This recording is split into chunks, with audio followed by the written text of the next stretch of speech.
खुशामदीद। सबसे पहले आपको बताएं कि कोरोना के खतरनाक नए वेरिएंट ने एंट्री दे दी है। अफ्रीका से अमेरिका तक नए वेरिएंट ने खौफ फैला दिया। बेल्जियम और इजराइल में ओमिक्रॉन के पहले मरीज सामने आ गए। ओमिक्रॉन ज्यादा जानलेवा है, ज्यादा तेजी से फैलता है। माहिरीन ने खबरदार कर दिया। अमेरिका, कनाडा, रूस और यूरोपीय यूनियन ने जनूबी अफ्रीका से सफर पर पाबंदी लगा दी। जबकि पाकिस्तान में कोरोना से मजीद 7 मरीज इंतकाल कर गए। हलाकतों की तादाद 28,704 हो गई। 24 घंटे में 44,498 टेस्ट किए गए। 411 नए केसेस रिपोर्ट हुए हैं, जबकि मस्बत केसेस की शरह 0.92% रही है। आपको बताएं कि पाकिस्तान में जो कोरोना की लहर है वो काफ़ी हद तक कम हो चुकी है और जो तादाद है उसमें भी कमी आती नज़र आ रही है। हलाकतों की तादाद 28,784 हो गई है मजमूई तौर पर अगर बात की जाए, जबकि 24 घंटे में 44,498 टेस्ट किए गए हैं। 411 नए केसेस रिपोर्ट हुए हैं, जबकि मस्बत केसेस की शरह 0.92% रही है। तो पाकिस्तान में कोविड के हवाले से आपको बताएं कि अब काफ़ी हद तक कमी आ चुकी है। पहले से जो मरीज ज़ेरे इलाज हैं उन्हीं में से डेथ्स हो रही हैं। कोई भी ऐसा नया केस नहीं है जो कि नई डेथ्स रिपोर्ट हों। पाकिस्तान में कोरोना से मजीद 7 मरीज इंतकाल करे हैं, जबकि हलाकतों की तादाद 28,704 हो गई है।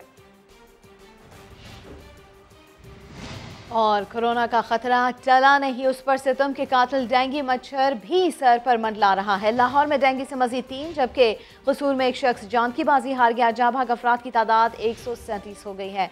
सूबे भर में 24 घंटों के दौरान डेंगू के 108 मरीज रिपोर्ट हुए। सिर्फ लाहौर से 82 मरीज रिपोर्ट हुए। रवा साल पंजाब में अब तक डेंगू केसेस की तादाद 24,744 हो चुकी है। रवा साल लाहौर से अब तक डेंगू के 17,700 केसेस सामने आए हैं। आपको बराह रास्त लिए चलेंगे। वफाकी वज़ीर इत्तलात फवाद चौधरी इस वक्त सेमिनार से खिताब कर रहे हैं। तो मैं सिर्फ ये कहता हूँ उनको कि वो सियासत से ज़्यादा वो अपनी फिल्में बनाना शुरू कर लें, ज़्यादा प्रॉफिट हो जाएगा। जितना आजकल माशाल्लाह वो फिल्मों के ऊपर तवज्जो दे रहे हैं, तो उसको इसलिए मैं ये समझता हूँ कि ये बैलेंस इम्पॉर्टेंट है। IMF का आपने कहा, जब आप इतना बड़ा कर्जा ले लेंगे, 2006 तक हमने पाकिस्तान में कुल कर्जा जो लिया था वो 6 ट्रिलियन रुपए था, और 6 ट्रिलियन रुपया 1947 से लेकर 2006 तक हमने कुल कर्जा लिया था 6 ट्रिलियन, यानी 6,000 अरब रुपया हमने टोटल कर्जा लिया था। अब ये 6 ट्रिलियन का जो कर्जा था उसमें देखें हमने क्या क्या किया। हमने मंगला डैम और तरबेला डैम बना लिए, हमने पाकिस्तान की फौज को खड़ा कर लिया, हमने नेवी खड़ी कर ली, हमने उसके बाद गवादर का शहर खरीद लिया, हमने इस्लामाबाद का शहर बना लिया, हमने मोटरवे तक इवन जो है वो बना ली। ये सारा काम हमने 6 ट्रिलियन में किया 1947 से लेके 2006 तक। 2006 से लेके 2018 तक इन 10 सालों में आपको मालूम है हमने कितना कर्जा लिया? हमने 23 ट्रिलियन रुपए कर्जा लिया। यानी 1947 से 2006 तक हमारा टोटल कर्जा था 6 ट्रिलियन, और ये जब अल्हम्दुलिल्लाह जरदारी साहब की हुकूमत आई तो 2008 से लेके फिर नवाज शरीफ साहब की हुकूमत गई 2018 तक, 10 सालों में हमने 6 ट्रिलियन रुपए कर्जे में 23 ट्रिलियन और शामिल कर दिए। जब आप इतना कर्जा ले लें तो फिर IMF के पास ही जाना पड़ता है, फिर आपको ये नहीं होता कि आपके पास ऑप्शंस जो है वो नहीं रह जाती। तो इंशाअल्लाह ताला हमने आके इमरान खान ने आके एक मजबूत बुनियाद हुकूमत पाकिस्तान को फराहम करने की कोशिश की है। हमारी इंडस्ट्री रिवाइव हो रही है, हमारी एग्रीकल्चर जो है वो रिवाइव हो रही है, और इंशाल्लाह पाकिस्तान का मुस्तकबिल रोशन है। लेकिन मैं ये समझता हूँ कि ज़फ़र अली खान साहब को जो ट्रिब्यूट होगा वो ये होगा कि हम सहाफ़त करें लेकिन जिम्मेदारी के साथ। बहुत शुक्रिया। फवाद चौधरी गुफ्तगू कर रहे थे। उन्होंने कहा कि हमने 10 सालों में 23 ट्रिलियन रुपए कर्ज में शामिल किए हैं। IMF के पास जाना हमारी मजबूरी थी।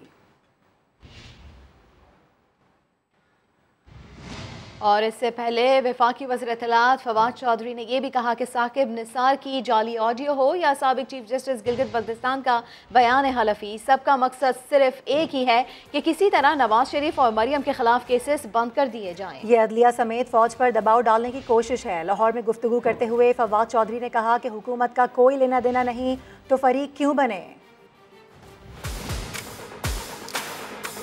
मकसद सिर्फ ये है कि जो फ़ौज को और जुडिशरी को एक प्रेशर में लाया जाए कि नवाज शरीफ के मुकदमे जो हैं उनसे किसी तरीके से जान छूटे। हालांकि उसका जवाब सिर्फ एक है कि आपने प्रॉपर्टीज़ बनाई, आपके पास सिर्फ एक ही जवाब है कि आपने रसीद देनी है कि वो प्रॉपर्टीज़ आपने कैसे खरीदी। आप उसका जवाब नहीं दे रहे, आप आए बाएँ शाएँ इधर उधर लगे हुए हैं।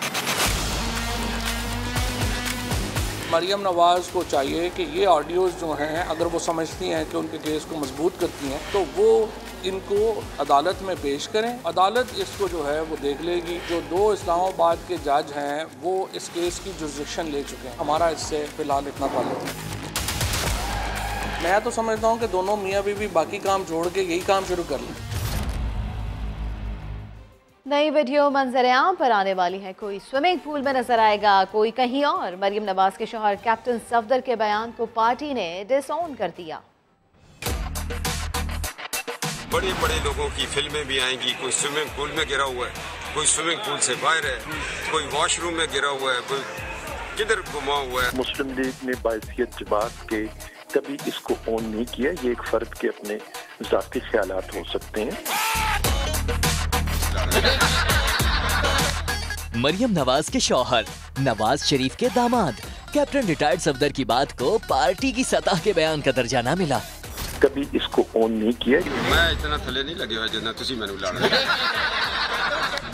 वो सफदर जिन्हें ससुराल से सब कुछ तो है मिला। प्राइवेट में घर बना के दिया, मेरे लिए गाड़ी उन्होंने खरीदी। मेरे आज भी पॉकेट मनी उनकी तरफ से लगी हुई है। किसी एक मिल में लगी होगी, किसी दूसरी में लगी होगी। तो आप घर जमाई हो गया सर? मैं तो हूँ ही, मैं इलामत ही वो ही हूँ।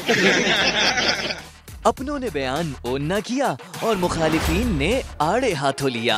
कोई वॉशरूम में गिरा हुआ है, कोई किधर घुमा हुआ है। ये किस तरह की फहाशी की तरफ ये शख्स इशारे कर रहा है? अब ये चाहते हैं कि इनके मुखालिफिन जो है वो गुसल खाने में गुसल भी आराम से ना लें, डरे रहें कि किसी रोशनदान से इन्होंने कैमरा डाला हुआ है। शायद अपनों की इसी बेरुखी पर सफदर आवान ऐसे ख्यालात रखते हैं। ये मुस्लिम लीग वाले ड्राइविंग सीट पे बिठा देते हैं, कभी सिक्योरिटी पे लगा देते हैं, कभी नारों पे लगा देते हैं, जो इनकी मर्जी करते हैं। नस्ला बना मसला, तफसीलात बताएंगे थोड़ी ही देर में। और अब आपको बताएं कि वज़ीर-ए-आज़म इमरान खान ने मरियम नवाज के एतराफ़ी बयान पर कड़ी तनकीद की है। इमरान खान ने कहा, हमें फाशिस्ट कहने वाले, मीडिया पर पाबंदी का इल्ज़ाम लगाने वाले खुद मीडिया के साथ क्या करते रहे। कच्चा चट्ठा सबके सामने आ गया है। मखसूस एंकर्स और TV चैनल्स के साथ मिलकर मुल्क का नुकसान किया गया। वज़ीर ममलिकत फ़ारूक हबीब ने कहा, लीगी दौर में मीडिया को कंट्रोल किया गया। 4 चैनल को, समा को, 92 को और क्या नाम है इसका, ARY को कोई ऐड नहीं जाएगा। समा को कोई ऐड नहीं जाएगा। आज से समा के एड्स बिल्कुल बंद है। वो मेरी आवाज़ है। मरियम नवाज का एतराफी बयान, वज़ीर-ए-आज़म इमरान खान की सख्त तनकीद। कहा, जो हमें फाशिस्ट कहते हैं खुद मीडिया के साथ क्या करते रहे हैं। मरियम नवाज आखिर किस हैसियत में मीडिया को इश्तिहारात देने या रोकने के लिए हुक्म देती रहीं। वज़ीर-ए-आज़म ने कहा कि मखसूस एंकर्स और TV चैनल्स के साथ मिलकर मुल्क का नुकसान किया गया। जो कहते हैं कि हम मीडिया पर पाबंदी लगा रहे हैं, उनका कच्चा चट्ठा सबके सामने आ चुका है। पार्टी रहनुमाओं और तर्जुमानों के इजलास में वजीर इत्तलाआत ने कार्रवाई के हवाले से भी वजीर आजम को आगाह किया। मीडिया से गुफ्तगू में वजीर मुमलिकत फारूक हबीब ने कहा कि लीगी दौर में मीडिया को कंट्रोल किया गया। एक खास ग्रुप को जो है वो 3 अरब से जायद इश्तिहारात दिए जा रहे थे, नवाजा जा रहा था। और यहाँ बहुत सारे ऐसे चैनल्स जो कि टॉप 5 की जिनकी रेटिंग आती है, उन चैनल्स के इश्तिहारात अगर आप देखें तो किसी को 8.5 करोड़, किसी को 18 करोड़, इससे इतने इश्तिहारात फराहम किए गए, क्योंकि ये फैशिज्म उस दौर के अंदर नाफिज था। फारूक हबीब का मजीद कहना था कि मौजूदा हुकूमत में मीडिया को मुकम्मल आज़ादी है, इश्तिहारात के जरिए किसी के बाजू नहीं मरोड़े जा रहे। वफाकी काबीना ने सऊदी अरब से $3 अरब कर्ज लेने की मंजूरी दे दी। रकम आइंदा हफ्ते पाकिस्तान को मिल जाएगी। ज़र मुबादला के ज़खायर $17 अरब से बढ़कर $20 अरब हो जाएंगे। वफाकी काबीना ने सऊदी अरब से उधार पर तेल खरीदारी का मुआहदा करने की भी मंजूरी दे दी। मुआहदे के मतन के मुताबिक सऊदी अरब पाकिस्तान को माहाना $100 मिलियन का उधार तेल फराहम करेगा, जिसका वादा वज़ीर आज़म इमरान खान के दौरा सऊदी अरब के दौरान किया गया था। पाकिस्तान को तेल की अदायगी के साथ 3.80% मार्जिन भी देना होगा। मुआहदा 1 साल का है, दौरानिया बढ़ाया भी जा सकता है। और अभी खबर यह है कि मौजूदा माली साल माशी तरक्की हदफ से बढ़कर 5.5% तक हो जाएगी। वजारत मनसूबाबंदी ने पहली सहमाही इक्तिसादी जायजा रिपोर्ट जारी कर दी। कोरोना वबा के बाद मुआशी सरगर्मियों में तेजी आई तो अशिया की तलब भी बढ़ने लगी। मुल्क की सालाना मुआशी तरक्की 4.8% के हदफ के मुकाबले में 5.5% तक पहुँचने का इम्कान है। वजारत मनसूबाबंदी और तरक्की ने पहली समाही की मुआशी जायजा रिपोर्ट में बड़ी पेशगोई कर दी। बैरून मुल्क से दरामद होने वाली खाने पीने की चीजें, मोबाइल फोन, टेक्सटाइल सेक्टर से जुड़ी अशिया और इम्पोर्टेड गाड़ियाँ मुल्क की मईशत का खून चूसने लगी। बरामदात में माहाना $2.4 अरब से ज्यादा का इजाफा नागुज़ीर करार दिया गया है। रिपोर्ट के मुताबिक गाड़ियों की सेल में 81% इजाफा हुआ। बड़ी सनतों की पैदावार भी बढ़ गई। तरसीलात ज़र 12.5% इजाफे से 3 माह में $8 अरब तक पहुँच गयी। करंट अकाउंट खसारा सालाना $2.3 अरब के हदफ के मुकाबले 3 माह में ही $3.4 अरब तक पहुँच गया। पहली समाही में महंगाई 8.6% रही, जबकि सालाना हदफ 8% है। हुकूमत के मुताबिक आलमी मार्केट में कीमतें कम होने से ही महंगाई काबू में आ सकती है। जुलाई से सितंबर टैक्स मुहासिल में 38% इजाफा हुआ, 1,395 अरब रुपए रहा। बराह रास्त बैरूनी सरमायाकारी में 4% कमी आई। आगे बढ़ते हुए आपको बताएं कि सुप्रीम कोर्ट के हुक्म के बावजूद कराची के नस्ला टावर को ऊपर से तोड़ने का काम शुरू नहीं हो सका। तकरीबन 60 के करीब मजदूर कुछ मखसूस फ्लोर्स की तरफ दीवारें सिर्फ तोड़ रहे हैं। इस हवाले से मज़ीद बात कर लेते हैं। वहीं पर ही मौजूद हमारे नुमाइंदे सलमान अहमद से। सलमान, बताइएगा इस वक्त सूरत हाल क्या बनी हुई है वहाँ पर? देखिए, सुप्रीम कोर्ट के अहकामात थे। कल सरजरिश की गई थी कमिश्नर कराची की जस्टिस की जानिब से कि ये नीचे से तोड़ने का क्या तरीका है, बिल्डिंग को जो है वो ऊपर से तोड़ा जाए। आज हम यहाँ पर पहुँचे हैं क्योंकि आज का उन्होंने सुप्रीम कोर्ट से ये वादा किया था कि आज 400 मजदूर भी लगाए जाएंगे और आज बिल्डिंग को ऊपर से तोड़ा जाएगा। लेकिन हम यहाँ पर देख रहे हैं कि यहाँ पर ताहाल जो है वो ऊपर से इमारत को तोड़ने का सिलसिला शुरू नहीं किया गया है और मजदूर भी सिर्फ 60 से 65 मजदूर हैं जो कि मखसूस दीवारों को तोड़ने में लगे हुए। कैमरामैन मोहम्मद कामरान को मैं कहूँगा कि वो आपको दिखाएंगे इस वक्त बराह रास्त के इमारत को किस तरह तोड़ा जा रहा है। हथौड़े मारे जा रहे हैं, दीवारों में सिर्फ तोड़ा जा रहा है, जबकि और ये जो है वो दरमियान की एक मंजिल है जिसको तोड़ा जा रहा है। लेकिन सुप्रीम कोर्ट के अहकाम थे कि ऊपर से तोड़ा जाए, उसके बावजूद आज उस पर अमल दरामद नहीं देखा जा रहा है। यहाँ पर यह ज़रूर दावा किया गया है ठेकेदार की जानिब से कि इमारत को ऊपर से तोड़ने के लिए एक हैवी मशीनरी को जो है वो क्रेन के ज़रिए छत पर पहुँचाया जाएगा और उस पर जो है वो छत को जो है वो तोड़ने का सिलसिला शुरू किया जाएगा। लेकिन अभी हमें इस तरह का कोई आसार नज़र नहीं आ रहे। ख़ासतौर पर जो दावा किया गया है 400 मजदूर लगाए जाएंगे, तो यहाँ पर हमारी ठेकेदार से ही बात हुई, असिस्टेंट कमिश्नर से भी बात हुई, तो उनको शनाख्ती कार्ड की कॉपियाँ दिखाने लगे। देखें, हमारे पास 400 मजदूरों की कॉपी मौजूद है। तो हमने उनसे कहा कि 400 क्या, ये तो 4000 शनाख्ती कार्ड की कॉपियाँ कोई भी पेश कर सकता है। तो हम ये मजदूर 400 मजदूर कहाँ से यहाँ पर नजर आएंगे? यहाँ तो सिर्फ 60 से 65 मजदूर हमें दिखाई दे रहे हैं। तो ये सिलसिला यहाँ पर इस वक्त नजर आ रहा है। अब देखना ये है कि जो दावा किया गया है कमिश्नर की जानिब से और सुप्रीम कोर्ट को ये यकीन दिलाया गया था कि 400 मजदूर लगाए जाएंगे, लेकिन ऐसा कुछ दिखाई नहीं दे रहा। नस्ला टावर को तोड़ने का काम इंतहाई सुस्त रवि का शिकार है। मगर असिस्टेंट कमिश्नर अस्मा बतूल ने दावा किया है कि नस्ला टावर में इस वक्त भी 400 मजदूर काम कर रहे हैं। ड्रोन उड़ाया है, ड्रोन से अंदर की साइड पे नहीं पता चलता कितने काम कर रहे हैं। हम आपको पूरी लिस्ट रिकॉर्ड पे देंगे। मैंने अभी ये कॉन्ट्रैक्टर से CNIC मंगवाए हैं। 400 मजदूरी दे रही है, उनको एक दफा मीडिया के सामने 400 लोग खड़ा कर दें। देखें, बिल्कुल आपकी बात बिल्कुल ठीक है। वो काम कर रहे हैं, उनको उतारना और उसके बाद यहाँ पे हमारे लिए इस वक्त एक्टिविटी बहुत ज़्यादा इम्पोर्टेंट है। आपकी बात बिल्कुल बजाय, आपकी सेटिस्फेक्शन के लिए हम बिल्कुल आपके सामने उनको लेकर आएंगे। नस्ला टार ना गिराया जाए, बिल्डर और प्रॉपर्टी डीलर सड़क पर निकल आए। एहतजाज के दौरान पुलिस और मुजाहिरीन आमने सामने आए। पुलिस ने लाठीचार्ज किया, शैलिंग भी की, लेकिन हैरत अंगेज तौर पर इस एहतजाज में नस्ला टार के अलॉटीज ही मौजूद नहीं थे।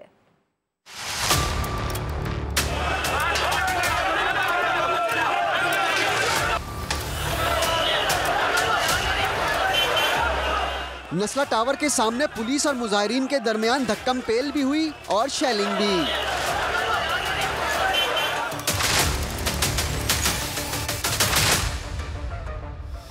नस्ला टावर को गिराने से बचाने की आखिरी सी कोशिश में बिल्डर्स भी थे और प्रॉपर्टी डीलर्स भी। शाराए कायदीन पर नर्सरी पुल के नीचे होने वाली इस धक्कम पेल में कुछ लोग गिरे भी और चोटें भी आईं। अलबत्ता कुछ देर बाद पुलिस ने मुजाहिरीन को मुंतशिर करके शारा फैसल पर ट्रैफिक की रवानी बहाल कर दी। कुछ देर के वक्फे के बाद बिल्डर्स नस्ला टावर के सामने फिर जमा हुए, लेकिन पुलिस और रेंजर्स ने शारा फैसल की ट्रैफिक की रवानी मुतासिर करने से बाज रखा। एहतजाज करने वाली बिल्डर्स की तंजीम के चेयरमैन मोहसिन शेखानी ने कहा कि अगर नस्ला टावर गिरा तो बिल्डर्स कराची से कहीं और मुंतकिल हो जाएंगे। हैरत अंगेज तौर पर इस एहतजाज में नस्ला टावर के अलॉटीज मौजूद नहीं थे। कैमरामैन आतिफ कुरैशी के साथ सलमान अहमद, समा, कराची। आबाद ने नस्ला टावर की तामीर से पहले गैर कानूनी ज़मीन का मामला क्यों नहीं देखा? समा ने चेयरमैन आबाद मोहसिन शेखानी से सवाल किया तो बोले, मजाज इदारे मंसूबों की मंजूरी देते हैं, आबाद हर इनफरादी प्रोजेक्ट की मंजूरी चेक नहीं कर सकता।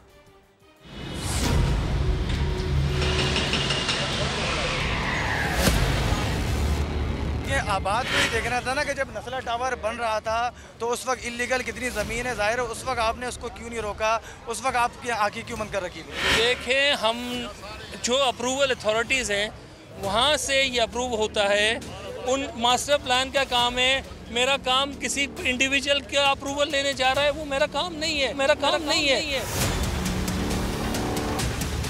तो ये शहर का जो हुलिया बिगड़ा है, इसके हवाले से कोई आपके जो मेंबरान हैं उनके खिलाफ कोई कार्रवाई करेंगे कि वाकई शहर का हुलिया बिगड़ा है? आपकी वजह से नहीं, आपके मेंबरान की वजह से। पूरे शहर में कंस्ट्रक्शन हो रही है इलीगल, आप नहीं बोल रहे, आप कह रहे आबाद। आबाद तो एक इदारा है, एक एसोसिएशन है। आबाद कोई ऐसा पावर नहीं है जो अथॉरिटीज हो। कोई ऐसी विंडो क्रिएट करे जिसके बाद कोई इदारा भी ब्लैकमेल ना करे। इमारत गिर रही है तो आज एहतजाज किया जा रहा है। इतने साल खामोश रहे, कभी देखा नहीं कि SBCA और KDA के सामने कितने एहतजाज किया आपने? देखिए, हम बिजनेस कम्युनिटी है, हम तो एक लेवल पे एक ऐसा टाइम आता है जब बिल्कुल कोई वसाइल नहीं होते, कहीं हम समझते हैं कि इसके बाद कोई रास्ता नहीं है, जब भी कारोबार बंद करता है। कौन अपना कारोबार बंद करता है यार? आपको बताएं कि सिर्फ नस्ला ही नहीं, सिंध हाई कोर्ट ने MPR कॉलोनी की 5 मंजिला गैर कानूनी इमारत गिराने और बिल्डर के खिलाफ मुकदमा दर्ज करके क्रिमिनल कार्रवाई का हुक्म दिया है। अदालत ने हुक्म दिया कि सिंध बिल्डिंग कंट्रोल अथॉरिटी कार्रवाई के लिए सिक्योरिटी इदारों की मदद ले। चीफ सेक्रेटरी सिंध को कार्रवाई के लिए SBCA से ताउन की हिदायत भी की गई है। सिंध बिल्डिंग कंट्रोल अथॉरिटी ने अदालत में एतराफ़ किया कि MPR कॉलोनी की 5 मंजिला बिल्डिंग बगैर इजाज़त तामीर की गई। मज़कूरा इमारत पहले भी सील की गई थी, मगर बिल्डिंग के मालिक ने खुद ही सील तोड़ दी थी। बागों के शहर पर फ़ज़ाई आलूदगी के बादल छट न सके। लाहौर आलूदा शहरों में दूसरे नंबर पर, जबकि 296 एयर क्वालिटी इंडेक्स के साथ नई दिल्ली पहले नंबर पर आ गया। लाहौर का औसत एयर क्वालिटी इंडेक्स 281 रिकॉर्ड किया गया। शहर में सबसे ज़्यादा 378 air quality index Kot Lakhpat में रिकॉर्ड किया गया। गुलबर्ग में 354 और डिफेंस में 333 रिकॉर्ड किया गया। शहर का कम से कम एयर क्वालिटी इंडेक्स 200 से बढ़ गया है। अहम खबर है, आपको बताएं कि RSS के चीफ मोहन भगवत का एक और गैर जिम्मेदाराना बयान। पाकिस्तान ने बरे सगीर की तकसीम को कलअदम करने के मुतालबे की सख्त मजम्मत की है। एक और मरतबा भारत ऊंचे हटकंदों पर उतर आया है और एक मरतबा फिर से इस तरह की बातें सामने आ रही हैं। RSS के चीफ मोहन भगवत का एक और गैर जिम्मेदाराना बयान। ऐसे में पाकिस्तान ने बरे सगीर की तकसीम को कलअदम करने के मुतालबे की सख्त मजम्मत की है। दफ्तर खारजा की जानिब से ये मजम्मत सामने आई है। तर्जुमान दफ्तर खारजा का कहना है कि हिंदुत्व नज़रिया और भारत दर हकीकत RSS BJP गठजोड़ है। RSS चीफ का इश्तियाल अंगेज और गैर जिम्मेदाराना बयान किसी सूरत काबिल कबूल नहीं है। इंडिया के खतरनाक हथकंडों का मकसद भारत में अक़लियतों को पसमानदा रखना है। तर्जुमान दफ्तर खारजा की जानिब से ये बयान सामने आया है। आगे बढ़ते हुए आपको बताएं कि army chief general Qamar Javed Bajwa कहते हैं जंग हो याम, आर्मी मेडिकल कोर ने हमेशा दुखी इंसानियत की बेहतरीन खिदमत की। उन्होंने सेहत के शोबे में जदीद रुझानात अपनाने पर भी जोर दिया। उस्मान खान रिपोर्ट करेंगे। Army medical corps centre Abbottabad में नई कमांडेंट को बैजेस लगाने की तकरीब सजाई गई। सिपहसालार जनरल कमर जावेद बाजवा ने एएमसी की कर्नल कमांडेंट बनने वाली पहली खातून अफसर जनरल निगार जोहर को बैजेस लगाए। ISPR के मुताबिक आर्मी चीफ ने कहा कि पहली 3 स्टार खातून जनरल को कर्नल कमांडेंट बनने पर पाक फौज समेत पूरी कौम को फख्र है। मेडिकल कोर ने फर्ज की अदायगी में हमेशा बढ़ चढ़ कर किरदार अदा किया। डॉक्टर्स और पैरा मेडिकल स्टाफ कोरोना के खिलाफ जद्दोजहद में सफ़े अव्वल के सिपाही और अवाम के तहफ़्फ़ुज़ के लिए कोशां है। जनरल कमर जावेद बाजवा ने शोबा सेहत में जदीद रुझानात अपनाने पर भी जोर दिया। आर्मी चीफ यादगार शोहदा पर भी गए और दिफाए वतन की खातिर जाने कुर्बान करने वालों के लिए फातिहा खानी की। उस्मान खान, समा, इस्लामाबाद।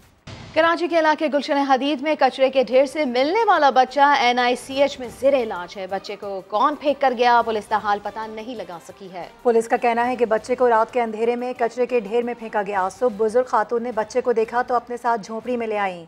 पुलिस ने बच्चा खातून से लेकर अस्पताल मुंतकिल किया। पुलिस के मुताबिक बच्चा सुनसान जगह से मिला, उधर कोई भी CCTV कैमरा मौजूद नहीं था। और अभी आपको बताएं कि लाड़काना में चांदका मेडिकल कॉलेज के हॉस्टल से तलबा की पंखे से लटकने वाली लाश मिली है। ऐसे में वाकया खुदकुशी है या कत्ल, पुलिस ने तफ्तीश शुरू कर दी है। वालिद का कहना है कि बेटी किसी जहनी दबाव का शिकार नहीं थी। लाड़काना के चांदका मेडिकल कॉलेज के हॉस्टल से तालिबा की पंखे से झूलती लाश मिलने का मामला।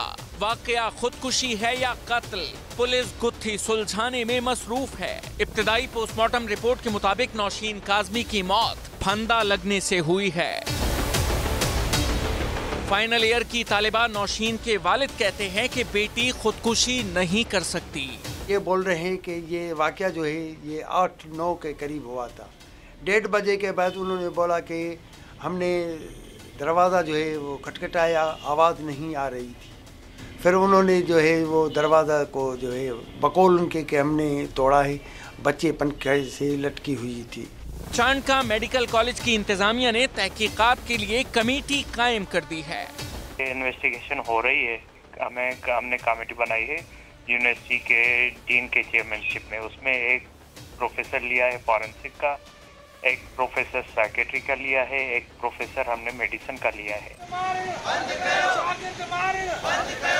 वाक़े के खिलाफ यूनिवर्सिटी के तालिबे इल्मों ने एहतजाजी मुजाहिरा किया। लाड़काना के इसी चांदका मेडिकल कॉलेज के हॉस्टल से 2 साल पहले भी एक तालिबा निमरता कुमारी की पंखे से लटकती लाश मिली थी। ग्रीन बेल्ट पर तजावजात माफिया काबिज, तफसील बताएंगे। DGLDA कहते हैं लाहौर के तरक्याती मंसूबे वक्त से पहले मुकम्मल होंगे। 3 मेगा प्रोजेक्ट्स पर खुसूसी तवज्जो है। इसी पर रिपोर्ट कर रहे हैं मोहम्मद अली रजा।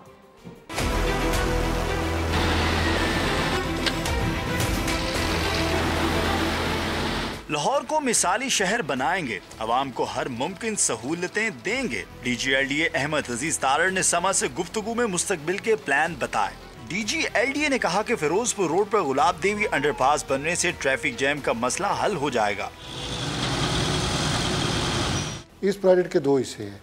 एक गुलाब देवी हॉस्पिटल के सामने अंडरपास बन रहा है और उसके आगे जो रेलवे लाइन के ऊपर ब्रिज है जिसको लाहौर ब्रिज कहते हैं, उसमें 2 इजाफी लेन्स डाल रहे हैं। इन्होंने कहा कि शेरावाला ब्रिज पर काम तेजी से जारी है। लोग आर्जी तौर पर मुश्किलात का शिकार हैं, मगर मुस्तकबिल में इन्हें आसानी हो जाएगी। इलाके में सीवरेज के मसले भी हल हो जाएंगे।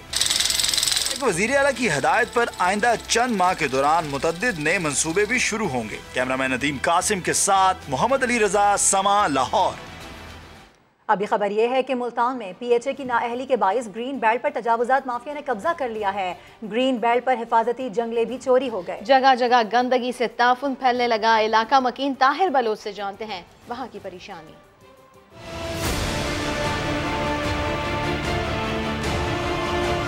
जी, मेरा नाम ताहिर बलोच है। मैं इस इलाके अबनाबाद सूत्रबट का रहायशी हूँ और काफ़ी अरसे से ये प्लाट जो ग्रीन बेल्ट है ये बिल्कुल वीरान होकर पड़े हैं।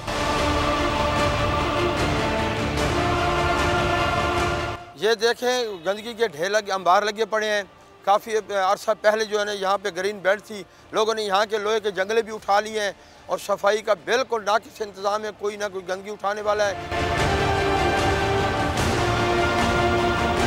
ये देखें इस जगह पे लोगों ने अपने जानवर बांधे हुए हैं और आवाम कहाँ जाए। कुछ अरसा पहले यहाँ पे घास होता था, लोग बैठते थे, सैर व तफरीह करते थे, अपना अच्छा वक्त पास करते थे। ये आप देख रहे हैं फिल्टर प्लांट भी यहाँ पे मौजूद है, न इसका कोई सफाई का इंतज़ाम है, ना कोई साफ पानी मुहैया मौसर है।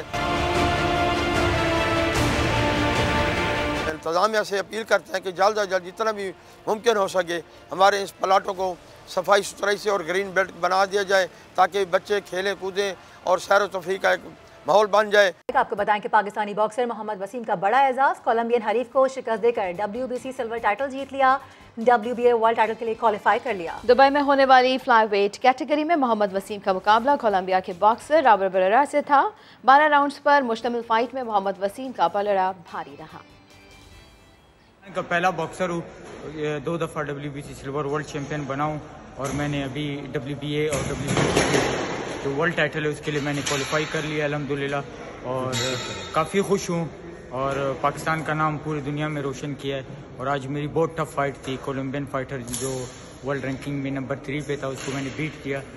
और वेस्ट इंडीज ने दौरे पाकिस्तान के लिए T20 और वनडे टीमों का ऐलान कर दिया। आपको बताते चले कि कैरन पोलार्ड कैरेबियन टीम की क़यादत करेंगे। T20 में निकोलस फॉरेन और वनडे में शाय होप नायब कप्तान होंगे। दीगर खिलाड़ियों में Darren Bravo, Roston Chase, Alzarri Joseph शामिल है। वेस्ट इंडीज़ की टीम दिसंबर में पाकिस्तान आएगी। 13 से 22 दिसंबर तक 3 T20 और 3 वनडे पर मुश्तमिल सीरीज़ खेली जाएगी।